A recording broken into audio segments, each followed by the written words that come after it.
But now, more than ever, we must show discipline, tolerance, and production to build a strong and better nation. I say that is the main foundation. So come let us work hand in hand, because this is our land. Come my brother, come my sister, and let us build a nation together.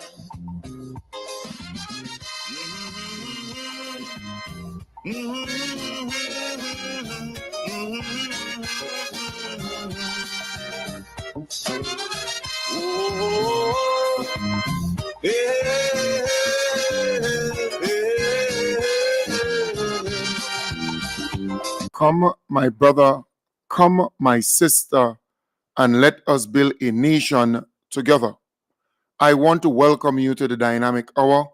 Again, we have this moment to talk, and that is exactly what we will do. I want to encourage those on Facebook and YouTube to please share the live. Sharing is caring. I want to start off by clearing something up.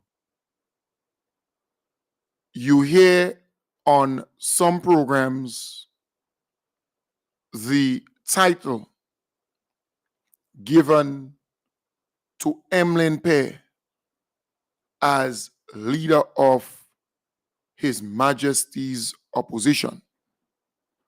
That title does not belong to Emlyn Pear. That title does not belong to Emlyn Pear. Emlyn Pear is the leader of the new National Party. She is not the leader of the opposition. Keith Mitchell is the leader of the opposition. Also, Emlyn Pear is not a minister. Emlyn Pear is a member of parliament. This morning, I was listening to the Plead Your Cause program, and I realized the host was making the mistake of thinking that she is the leader of the opposition. And it could be just a simple error or mistake. Just saying again, Emlyn Pear is only the leader of the new National Party. She is not the leader of His Majesty's opposition. Keith Mitchell is the leader of His Majesty's opposition. And that is why we were saying, how on earth you could have confidence in making Emlyn Pear the leader of your party, and when it comes to making her the leader of His Majesty's opposition, you have a problem. So you want to remain the leader of the opposition, and she will remain the leader of the party. Because normally, once you become the leader of the party, you would get that position of leader of the opposition. All the members on the opposition side would agree that you will become the leader of the opposition. But it seems as though she's not competent enough to become the leader of His Majesty's opposition. That is all I can say. But correcting it, because there are those on radio who are actually referring to her as the leader of the opposition. She is not. She's also not a minister. This morning, they referred to her as the minister. She's not a minister of government. All right? I don't know if she's a minister of religion, But in the context in which they were speaking, they were referring to the politics. So she's not a minister. Let's move on. I want to play for you what Emlyn Pace said regarding NDC will be more negatively impacted or affected by Peter David's resignation from the NNP, not the NDC.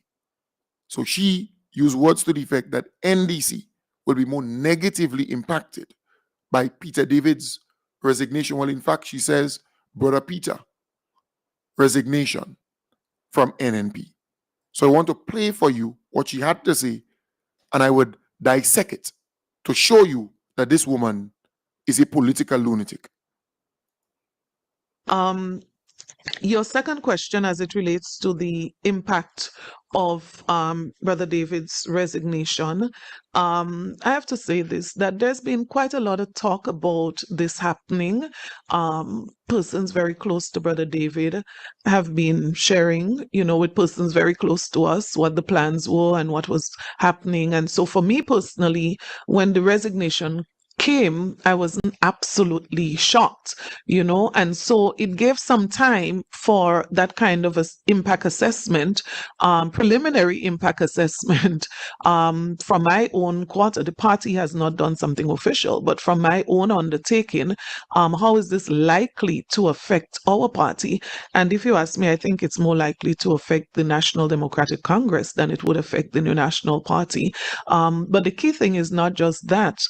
As a party, we are historically a very resilient party.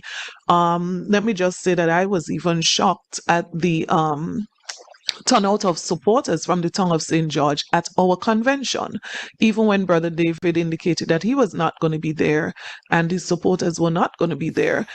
Quite a number of persons, some of them you might even recognize in the photographs, where people came up after the convention to greet me. And so we are going to continue to build this party. We are going to continue to work with anyone who wants to work with us. And as I hinted, some years ago, one of our members decided to resign. We did what any serious organization would do. You strategize, you do what has to be done. And as I said, the party at that time, well, I said I was mentioning the day, but Brother Fletcher's resignation after that was able to win all 15 seats. It was a snap election. People thought that was the end. There's no way NNP was going to bounce back or win a next general election so quickly. And NNP won 15 seats. So as I said, we thank Brother David. There's no hate, there's no animosity, but we have to move on as an organization. And right. So Emlyn Pace is referring to Peter David as Brother David. Brother?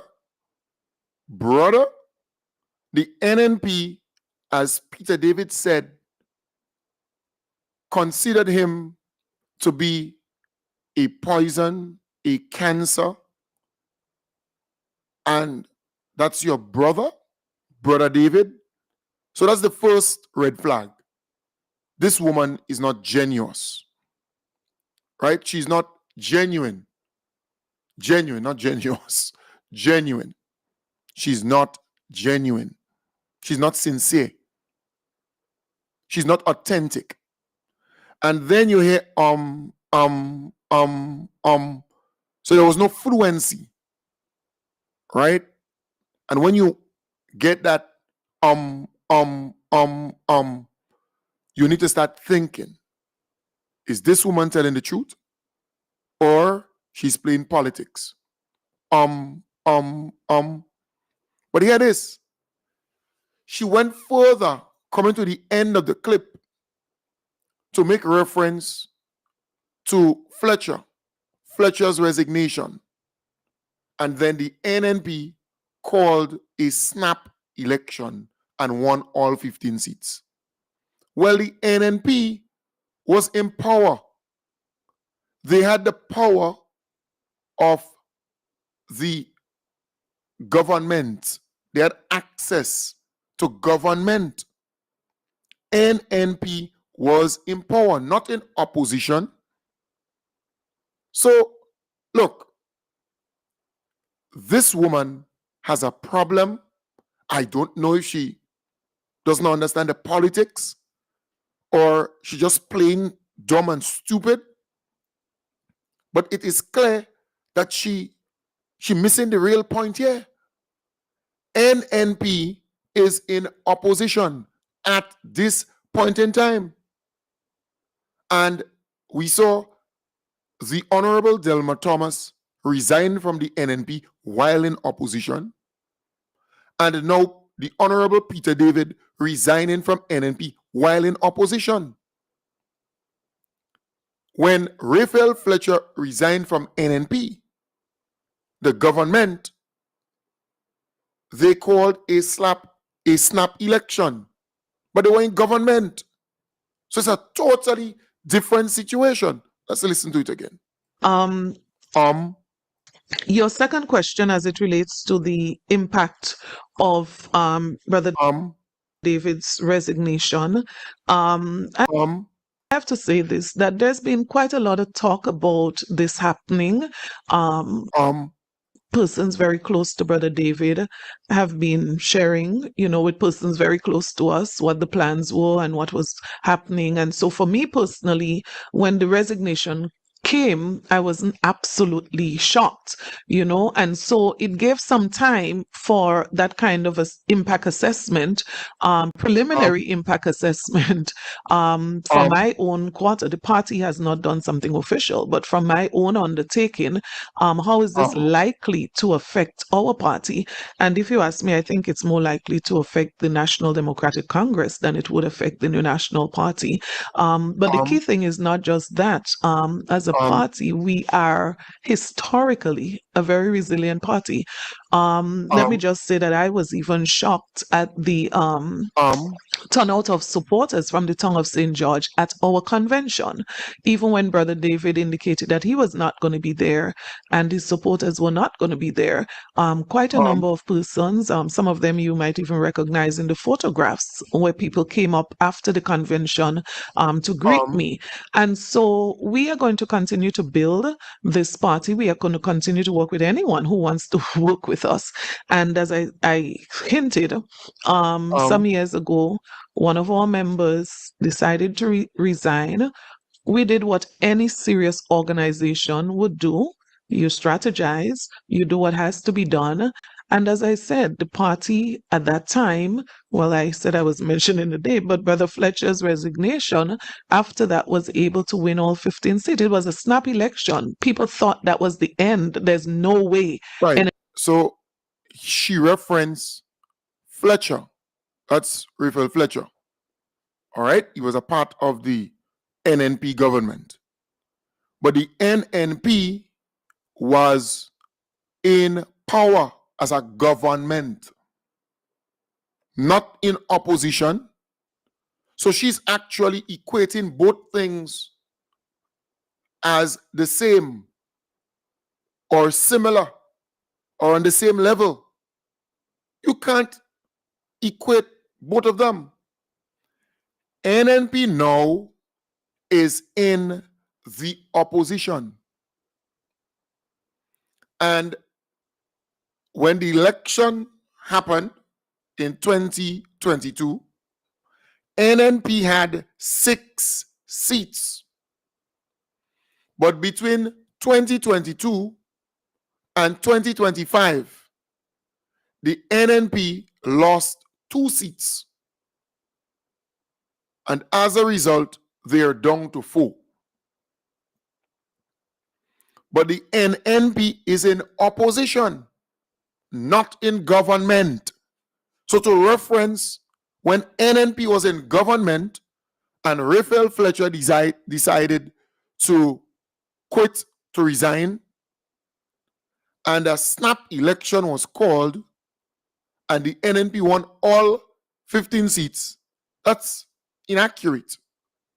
There is no comparison there. There isn't a parallel. It's not the same. It's totally different. So when you're in government, you can call a snap election. You can empty the treasury. You can spend money on people and anything else, and then you get the votes, and then you're back into power. But to come now and say, well, it happened to us before, and we still came back and win all 15 seats, that's a damn lie. Historically, the NDC would go through such a period, such a phase, not the NNP. The NNP is not accustomed to that kind of thing. So dealing with that now is very challenging for them, because the level of instability and infighting and problems within NNP, they cannot even manage it. You hear rumors of another MP among them who had a serious falling out with them and opted to resign, wanted to resign.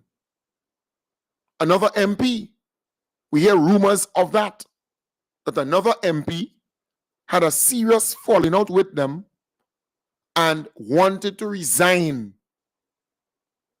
So there isn't this unity or this togetherness among these people. And then they came out and refuted that to say, well, no, she didn't want to resign. She didn't resign and all that kind of stuff. But it was rumored that drama in this whole already crumbling house. But I am saying, folks, it is a different situation with Fletcher and Peter David and Delma Thomas. But here it is. She went on to speak about her thoughts, her analysis, preliminary, is that NDC will be more affected negatively by Peter leaving NNP. I mean, how dumb can you be or get? Peter David was a member of the NNP, a member of your party, not NDC. Peter David was a member of NNP. And when he came into NNP, he came with a number of supporters. I could see Emlyn Pear saying this or making this statement when Peter David left NDC in 2012, 2013, around that point. I could see the woman making such a statement. But to say now that NDC will be more affected, she has to be losing her marbles, in my belief, because you have a situation where he will no longer be NNP. So the NNP would no longer have 5 seats in the parliament, but instead 4. But remember, they started at 6. Delma Thomas left. Now Peter David. So that's already a negative impact. That's common sense. You don't need to be a genius to understand that. So that's the first negative impact, right? Then the whole notion that there is serious disunity, serious problems and instability within NNP. The image of NNP is now in the doghouse. She's not concerned about the image. Grenadians like a stable party and a stable government. And also, they love a leader who is in charge of that organization. Right now, we don't even know if Emlyn Pear is in charge or Keith Mitchell is in charge, because I call her the NNP TV. She's a puppet. And Keith Mitchell is the NNP remote control for that TV. And Gregory Bowen is the NNP manual for that TV. So she's a puppet leader. So that uncertainty is driving people away. So this thing is common sense. You don't need to be an analyst. You don't need to be a genius politically to understand this thing. And then Peter came or went into the NNP with his personal support, people who support him, Peter. So he went in with them. But here it is. Don't believe that he exited and left them in there. No, he did not. Because they're angry, they vex, they blue. So you're going to lose that support, right? And then he will be a problem for the NNP. NDC ran the course in 3 elections without Peter David being around, and NDC having nothing to do with Peter David. In fact, Peter David was the foe, FOE, the enemy politically, and not the friend of the NDC. He was against NDC, campaigned against NDC for those elections. In 2013, he campaigned with NNP. Nicholas Steele ran in the tongue. He did not. And he supported Nicholas Steele. He joined the NNP subsequently. And then in 2018, Nicholas Steele went to South St. George. He ran, he won, and Peter David returned in the tongue of St. George. He ran and he won. But Peter David, compared to Nicholas Steele, and that analysis is key, Nicholas Steele got 1,377 votes in 2013. And he beat Franca Bernardine by a hefty sum, right? I think it was just about either 400 and something, close to 500 votes. He beat Franca Bernardine. Franca Bernardine got 896 votes. So when Peter ran in 2018, because he didn't run in 2013, Peter David got 1,615 votes, up from Nicholas Steele's 1,377 votes. In fact, it's about 238 votes more. Right? He got that. Nicholas Steele got that. Peter David got that. So Peter David was able to run on an NNP ticket in 2018 and take the NNP votes with him and added some personal votes. So there were NNP supporters who voted for Peter, and some of his personal friends and colleagues voted for him too. So they became a part of NNP. They supported the NNP and Peter David. But in 2022 election, Peter David won, but he dropped from the 826 votes he beat Claudia Joseph by in 2018, and he ran against her in 2022. He dropped from that amount to 211 votes. So his popularity continues to dwindle, to fall. But he went back in 2022 to the NNP figure, to what was there in Nicholas Steele's time in the tongue of St. George. So some of even his personal support left him. His personal support.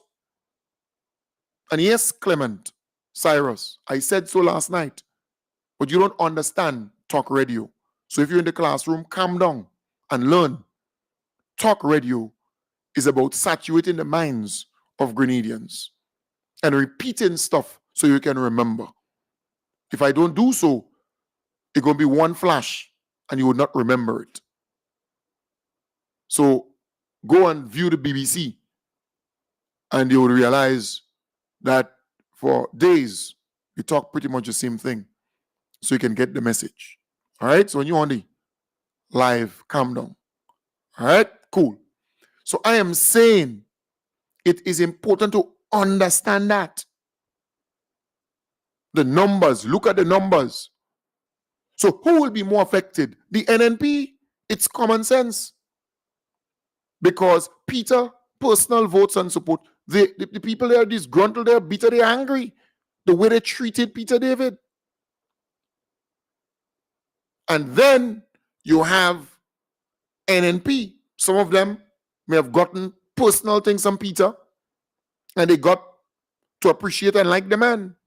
Some again, because of the way Keith Mitchell and NNP treated the man, they decided they just don't like it.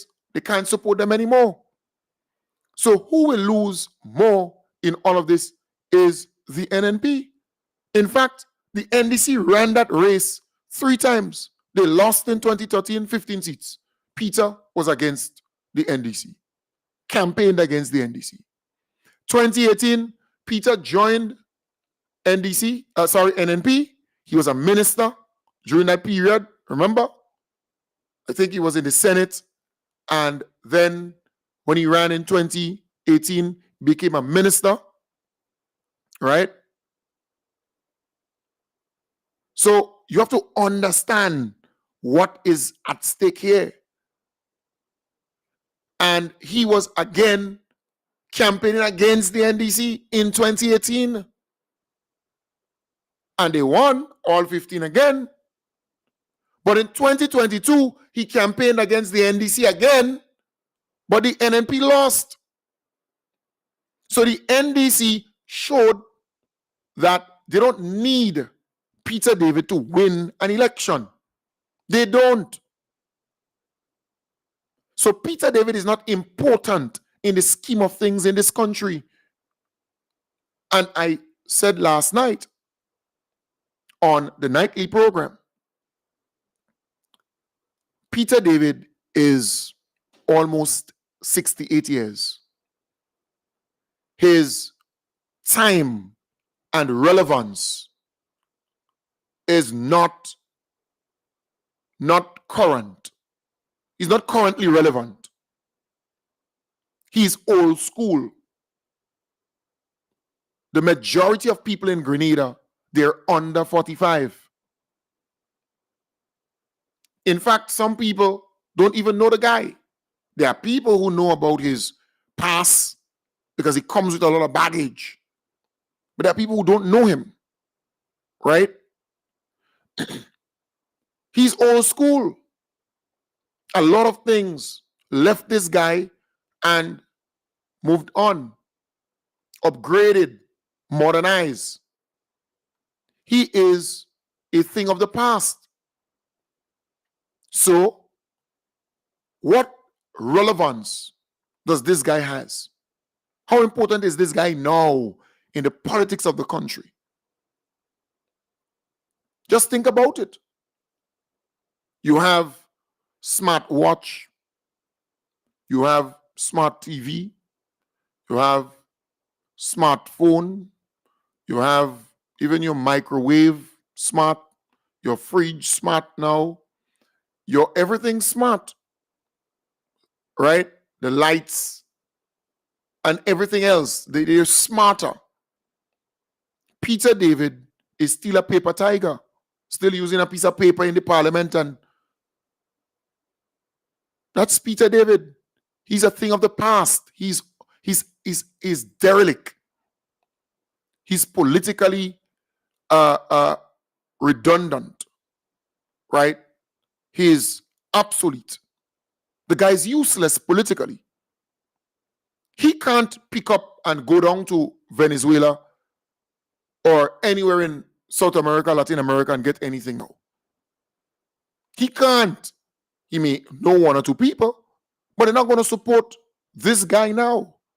He's from the past. He was relevant then, not now. So you have to understand what is at stake here. NDC doesn't need Peter David. We don't want this guy. Who cares about him and the NNP and their mess? NDC is stable. NDC is united. NDC is focused. NDC is working in the best interest of the people of Grenada, Carriacou, and PT Martinique. We have one leader. One leader. The leader of the party is the Prime Minister. But in NNP, the leader of the NNP is not the opposition leader, even if they have enough members in parliament to make her the leader of the opposition. The NDC is transforming Grenada, Carriacou, and PT Martinique, and we are proud of that. When last you heard about, some con man, some fraudster, some crook came to Grenada and tricked the NDC administration? Not even once. Under the NNP, what we saw every Monday morning, we heard about some blue-eye man, some con man, some convestor, some fraudster coming to Grenada and tricking the NNP administration and taking millions and millions of dollars and going away with it. No prosecution, nobody go to jail, nobody arrested, nothing like that. The NNP administration run this country aground. We lost almost $400 million under the NNP administration. Those white men just come and just take it. The NNP had a weakness for them white people, them white man and them. And I'm not racist, I love white people, I love black, all colors. But the NNP, you have some people, you meet them, they have a weakness for muscular men or a weakness for people with a little size or a weakness for intellectual women, but the NNP has a weakness for, right, let me just block this person here, and by now they know. Once they come on the live, they're blocked. All right, so nice. So block from, right, nice, bye. So the NNP has a weakness had a weakness for the blue-eyed white folks. They came to this country during the NNP administration time, and they took millions and millions and millions of dollars from taxpayers, some ordinary Grenadians, and none of them were arrested. None of them were charged. So the NDC has no use for Peter David. No, the negative impact will be felt on the NNP side. So all this nonsense this woman spoke about in that press conference, it's laughable. Laughable. And some of the folks who come on the live, those NNP goons, zygotes, and sycophants, they don't understand how Kem Jones operates. I have enough people viewing me, home and abroad, to have one NNP lumpeng come under my live and using obscene or using whatever comments there. In other words, during the election time, the lead up to the election, just block a whole pile of them, Just block them off. NDC still won the election bigly. And after the election, I let them out of the doghouse. So I unblock all of them. And then they come back. Some of them calm down. Someday they're listening. But the minute time they open up their mouth or the thing, I just block them off. I don't need them under the live. I am that big in talk radio. I am the biggest thing in talk radio in Grenada, I do 2 programs, one in the night, one in the morning. I have thousands of people listening to. Right now, I have almost 8,000 people listening to me on Facebook and on YouTube. The NNP cannot have a meeting and get almost 8,000 people in that meeting. No, not even 200. You can imagine you in a hall speaking to almost 800 people. It's a lot of people, right? On YouTube and on Facebook, I'm doing that. Last night, almost 12 or 1,300 people. This morning, what? Let me see. So you see, these people don't understand. When you come on the live and you're acting like a NNP lunatic, I just block you off.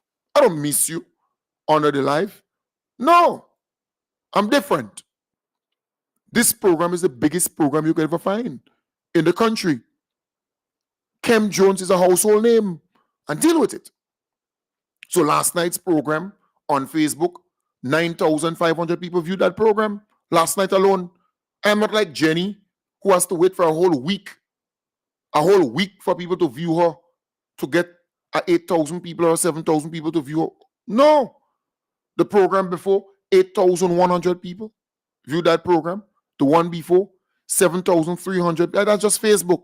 The one before, 12,500 people the one before, 15,400 people the one before, 12,800 people the one before, 13,400 people the one before, 16,100 people the one before, 16,000 people the one before, 13,000 people the one before, 12,800 people the one before, 11,600 people the one before, 15,300 people the one before, 11,100 people the one before, 12,100 people the one before, 15,900 people the one before, 18,400 people the one before, 16,000 people the one before, 19,300 people the one before, 12,800 people the one before, 15,100 people the one before, 11,600 people the one before, 11,300 people the one before, 18,800 people the one before, 17,700 people the one before, 13,600 people the one before, 13,300 people the one before, 19,800 people the one before, 16,600 people the one before, 14,300 people the one before, 24,500 people the one before, 16,600 people the one before, 19,900 people the one before, 40. And we go on and on and on and on and on. Tell me what program in Grenada to get that kind of viewership. You tell me. Huh? And that's just Facebook. Huh? You have to add YouTube. And then you have to add Vibes FM 101.3 and 106.3. FM, the radio station in Grenada. What's wrong with all you? I am the Dan Gagan in radio, in talk radio, in podcasting in this place. And remember, I'm dealing with political commentary and a little economics and a little social, right? So that is even more difficult. This is not, I'm not, coming here with some kind of joke or some kind of, thing, drama, theater thing and whatever. This is different. And that is what makes it even tougher. So the people in my field who are doing a similar thing like me, compare. Let's compare. Compare Sheldon Scott's program, the NNP main program. Let's compare the numbers now. Jenny Simon, let's compare the numbers because they're doing a similar thing. Let's compare the Andre Donald numbers, right? Let's compare Francis Pierre numbers and the Prince James numbers. They're doing a kind of similar thing. Let's compare the numbers. Who else doing that kind of thing out here? We can well, the Bob Boy, he tries something from time to time. Eddie Fedrick, he tries something from time to time. Who else? Everybody else, all who in the whole clique, they can't contest. It's different, right? Just if you're in the classroom, calm your damn self. Sit down in the classroom and shut up and listen and learn. This is not the Plead Your Cause program where you could call and talk rubbish, right? Different. So let's get back to message. So I am saying, folks, NDC doesn't want Peter David. We don't need Peter David. The NNP needs to deal with a mess with Peter David. All right? The fallout and what would happen thereafter. If you look at the comments under GBN, the same press conference, you would know that Grenadians don't want the NNP back. You don't need to get a pollster to come and do the poll for you. Just go and read the comments. No Grenada publish something again. Go and read the comments under there. Just go. Take some time and read the comments. NNP, take some time and read the comments under those different platforms and posts. And you'd know that the NNP is in the doghouse. The NNP is in the doghouse. And it's not hard to go and check it out. These things are not hard. I live online, so I can tell you, right? It's sad, but that is what they've become. In 127 comments, go check it out under Now Grenada. 99% of them are negative towards the NNP. 99% are negative towards the NNP. You go on GBN and nearly all the comments there, negative. No matter where they post. It says something, but they're not checking themselves. No.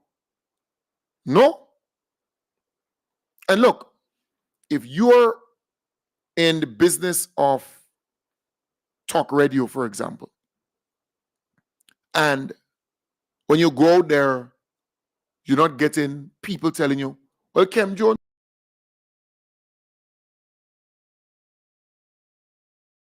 NNP was going to bounce back do that, or win a next general election so quickly, and NNP right? won 15 seats. So as I said, we thank Brother David. Right. So yeah, Emlyn, you talk too damn much. So here it is. So and you don't get that kind of feel out there, then you got to check yourself, right? So, folks, let me tell you this: NNP will lose badly come the next election. There are many NNP supporters who are angry, who are blue, who are vexed. They have never seen their party lost so much. Election is 3 years away, and the NNP already start losing seats. Plus, the infighting and the problems within the NNP. That is having a lot of mental effect on a lot of supporters of the NNP. A lot. It is sad. Very sad. But I love it. I want worse to happen to the NNP. Because I have always said that the NNP has been a curse to this country and not a blessing. And when there is curse, you have to get rid of the curse. And the Grenadian people gotten rid of the curse in the last election. But we must make sure that indeed that happened. They must never resurface again. Never. We have work to do, I agree. But boy, the NNP doing the work for us. The NNP is a mess. The NNP is in a mess. They are a wreck. Grenadians are laughing at the NNP. All little children laughing at the NNP.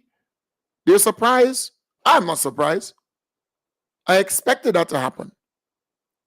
In fact, I foretold, I said so before. Upon them losing, this is exactly what would happen to them. But anyways, let me just feature these two positive pieces here before we wrap up the program for this morning. The Honorable Joseph Andel give an update there. This trip was undertaken to commemorate the 20th anniversary of the resumption of diplomatic ties between the people. Yeah, Joseph, that the volume is pretty low. Grenada on the 20th of January. All right, his volume is pretty low there. All right, but he was given an update. All right, so that's more for Facebook and social media. The volume is really low. So let's move to another piece here, Joseph. Thank you for your service. You have been doing a fantastic job as Minister of Foreign Affairs. All right, let's go to the Honorable Tevin Andrews. Minister for Carriacou and Petite Martinique Affairs, Honorable Tevin Andrews, provided an update on key housing projects in progress in Carriacou. The government's Build Back Better and the construction of prefabricated homes by the Hands That Serve, a Trinidadian volunteer organization, are two of the housing restoration initiatives for the residents of Carriacou and Petite Martinique who were affected by the July 1st Hurricane Beryl. Minister Andrews, during a presentation on Thursday at a town hall meeting, said that the aim is to resolve the housing issues. In addition to the roofing and housing assistance, last year, when we did the count, we have either delivered or in the process of building 64 homes, taking consideration that the last time, I'm talking about a 6-month period, July to December. It may not sound as though it's a lot, but taking consideration this is our local contractors that are working round the clock, not only building homes for the government, but also working on doing private work. So I must commend the local contractors for the work that they have been doing for us in Carriacou and Petite Martinique. So the intention is that next week we would start the delivering of the Build Back better homes. So some of the families will start moving into the Build Back Better homes. Minister Andrews announced that the aim is to complete approximately 150 homes for 2025. The Build Back Better homes, we're going to continue with it, and we are getting help from mainland Grenada and regional support to assist us with the Build Back Better project so that we can build at least for this year 100 to 150 homes. That is our aim. Despite the challenges that arose, Minister Andrews said that efforts continue to get families the accommodation needed in prefab houses. As it relates to the prefabricated homes, some of the families are all settled in the prefab homes. The ones that are not settled, they are getting there. And I can speak specifically to the Dumfries site.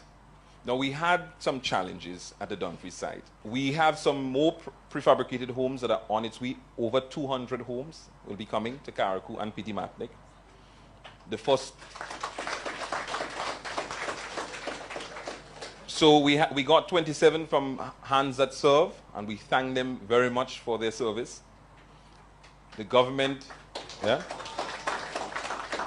government of Grenada procured 200. So those 200 are coming. The first 20 of the 200 will land in Grenada between next week and the 3rd of February. So work has commenced and will commence in places like Petit Matnick and so on soon as it relates to building the foundation to put those homes, those prefab homes on. The residents of Petit Martinique are also invited to a town hall meeting at St. Thomas Aquinas RC School on Saturday, January 18th from 5:30 p.m. All citizens are asked to join the engagement and fully participate in the discussions. Yes, so congratulations there, the Honorable Tevin Andrews. He continues to do an exceptional job. All right, big up your whole self, brother. You're doing a fantastic job. Amidst concerns raised by members of the Grenadian public regarding reported cases of the human metapneumovirus, HMPV, in Asia, the Ministry of Health would like to reassure the public that there is absolutely no need for panic. There are no reported or confirmed cases of the virus in Grenada now, and the situation is being closely monitored by our health officials. It is important to note that since the reports of a surge were reported internationally, the Ministry of Health has been and remains in close contact with the Pan-American Health Organization, PAHO, and the Caribbean Public Health Agency, CARPHA, both of which are also actively monitoring the situation. It is also important to underscore the fact that the virus is not new to our region. HMPV was first discovered in 2001 in the Netherlands and was also reported in Grenada in 2023 during the regular flu season. Chief Medical Officer Dr. Sean Charles, speaking with the GIS, called on members of the public, especially at-risk individuals, to protect themselves from the flu. Emphasizing the importance of good hand hygiene, Dr. Charles said the practice should become a common one, as was done during the recent COVID-19 pandemic. The CMO also urged persons with weakened immune systems and underlying health conditions to speak to their healthcare providers about getting a regular flu vaccine. Right, so folks, I want to wish you all the best. We've come to the end of this morning's program. I will be back with you tonight, starting at 8 in the p.m. Take good care and bye.